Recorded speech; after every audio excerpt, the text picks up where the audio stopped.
السلام علیکم ورحمۃ اللہ وبرکاتہ۔ محترم ناظرین، آج 6 جنوری 2022 بروز جمعرات کی بڑی اہم خبر آپ سے شیئر کرنے جا رہے ہیں۔ جی ہاں ناظرین کرام، آپ کو بتلا دیں کہ آج کل انٹرنیٹ کا دور ہے اور انٹرنیٹ کا خمار ہر کسی کے سر چڑھ کر بول رہا ہے۔ حکومتیں بھی تمام کام آن لائن کرنے لگی ہیں۔ جس طرح آدھار کارڈ، پین کارڈ وغیرہ آن لائن بنتے ہیں، ٹھیک اسی طرح مزدوری کارڈ بھی آن لائن بن رہا ہے۔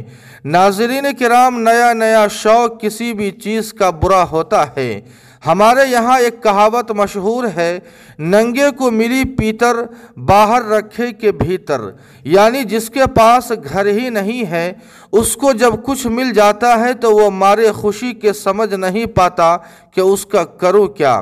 ٹھیک یہی حال طلباء مدارس کا ہے۔ ان کو موبائل مل گیا اور انٹرنیٹ سے نئی دوستی بھی ہو گئی ہے۔ اب ان کو سمجھ نہیں آ رہا ہے کہ کیا کرنا ہے اور کیا نہیں کرنا ہے۔ آج مجھے معلوم ہوا کہ ہمارے علاقے کے ایک بڑے مدرسے کے اکثر و بیشتر طلباء نے اپنا مزدوری کارڈ بنا لیا ہے۔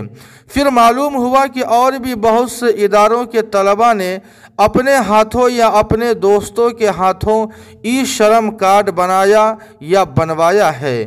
مجھے یہ جان کر بڑی حیرت ہوئی کہ کیا ان مدارس کے اساتذہ کو اس کی بھنک بھی نہیں لگی کہ طلباء کیا کر رہے ہیں؟ کیا طلباء اور مدرسین کا ربط اتنا کمزور ہے کہ اتنی بڑی تعداد میں طلباء نے ایسا کام کیا اور مدرسین کو خبر تک نہ ہوئی، یا مدرسین بھی اس کام سے خوش اور اس کے انجام سے ناواقف تھے؟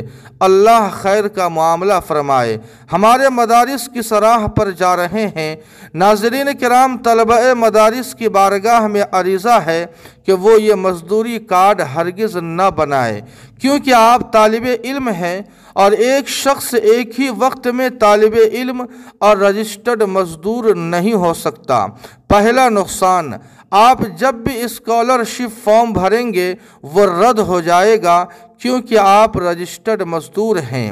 دوسرا نقصان، آپ کی بورڈ کی تمام مارک شیٹ فرضی مانی جائے گی کیونکہ آپ جب رجسٹرڈ مزدور ہیں تو آپ رجسٹرڈ اور ریگولر طالب علم کیسے ہو سکتے ہیں؟ لہٰذا جن طلباء کرام نے یہ مزدوری کارڈ بنایا ہے، اگر مسترد ہو سکتا ہو تو پہلی فرصت میں مسترد کر دیں، اور جن طلباء نے نہیں بنایا ہے وہ ہرگز یہ کارڈ نہ بنوائے۔ انٹرنیٹ پر کیا کرنا ہے کیا نہیں کرنا ہے، اس کی معلومات کے بغیر ایسے غیر دانشمندانہ قدم ہرگز نہ اٹھائے۔ کوشش کریں کہ کسی بھی کام کو کرنے سے پہلے اس کی مکمل معلومات فراہم کر لیں۔ جی ہاں ناظرین کرام، اس خبر کے متعلق آپ کی کیا رائے ہے؟ کمنٹ کر کے ہمیں ضرور بتائیں۔ ویڈیو کو لائک اور شیئر کر دیں اور قاسمی جی کے کو سبسکرائب کرنا نہ بھولیں۔